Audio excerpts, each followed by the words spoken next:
Is it just me, or do you guys think about food all the time?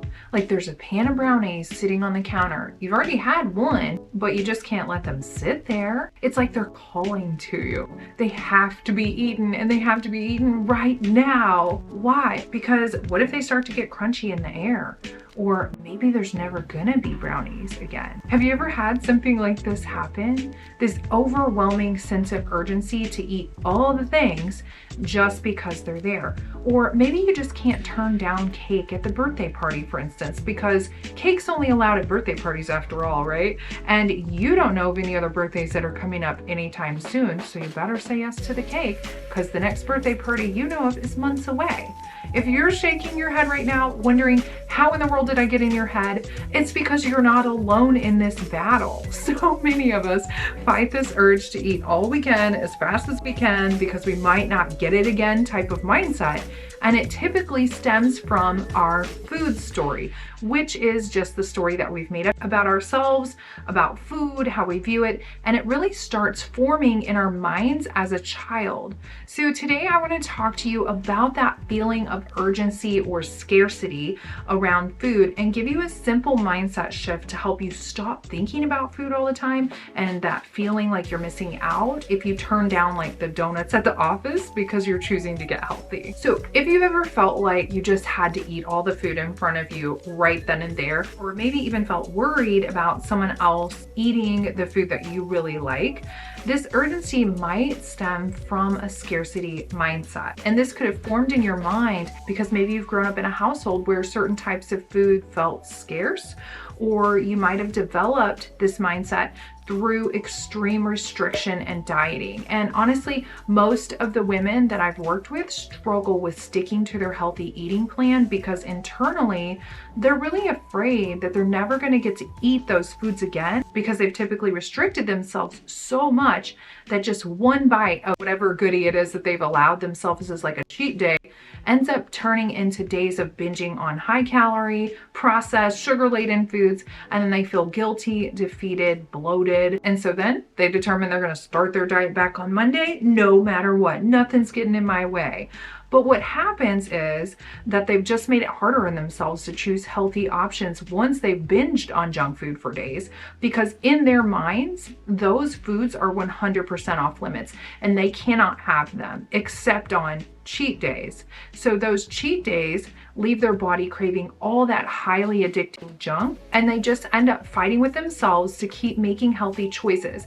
And this is actually why I hate the term cheat day as a weight loss mindset coach, because it has such a negative connotation, like, I'm doing something I shouldn't be doing. Really, think about the word cheat. If you cheated in school and you got caught, what happens? You go to the principal's office, you get a bad grade, maybe you get in trouble at home, and it's no fun, right? Okay, what if you cheat on your spouse? What happens then? You hurt someone, you could lose that relationship, right?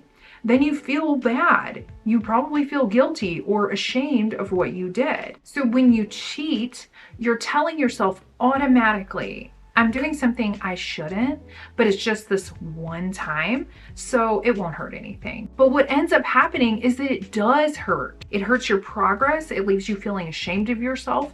And I don't know about you, but I don't like to feel shame. So the idea of eating all the foods today and then going back on your strict diet tomorrow can trigger an overwhelming urge to eat as much of those off limits types of foods as possible, and really even more than you want to eat. It's kind of like hoarding, only internally. Something I remind my students of often in the Drop the Weight program is that everything is permissible, but not everything is beneficial, according to 1 Corinthians 6. Paul's talking about having the right to do whatever we want, but choosing to do what's best to honor God and our bodies. And then he goes on to say, I'm not going to be dominated by anything, which I absolutely love. I love this statement that Paul says, because what he's saying is nothing's going to control me or even have such a place in his heart that he allows it to dominate his life.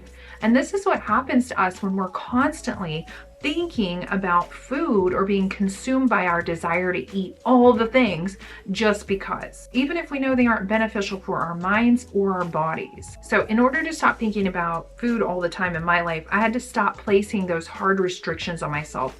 And I started reminding myself that I could eat that thing, whatever it was, but I really don't want to because it's not helpful. So that food's actually harming my body. And I don't want to love food that doesn't love me back. Can I still eat the food that's at the birthday party if I want to? Sure. But I know that if I don't eat it, it doesn't mean that I'm never gonna get to eat it again. It just means I don't want it, and I can eat something else. I've learned how to swap out unhealthy options for better options, which is something I've done for a while now, and I teach my students to do the same thing. And if you want a copy of my Healthy Food Swaps guide, I left it for you in the description, so you guys can go grab that. But I've really learned even how to make chocolate cake with ingredients that are kind to my body and my mind, because the food you eat actually affects your mood. And I've linked that recipe right here so you guys can go grab that and have your cake and eat it too. So next time you feel this sense of urgency around food, ask yourself, what's driving that sense of scarcity? Why are you feeling this way?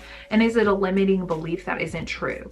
And if you'd like to balance your relationship with these foods, but you're not really sure how to go about doing that, or if you'd like encouragement, I'm offering a group coaching program where you're going to be surrounded by supportive and encouraging women who are on the same journey as you, who are losing up to 25 pounds in 3 months without restrictive dieting.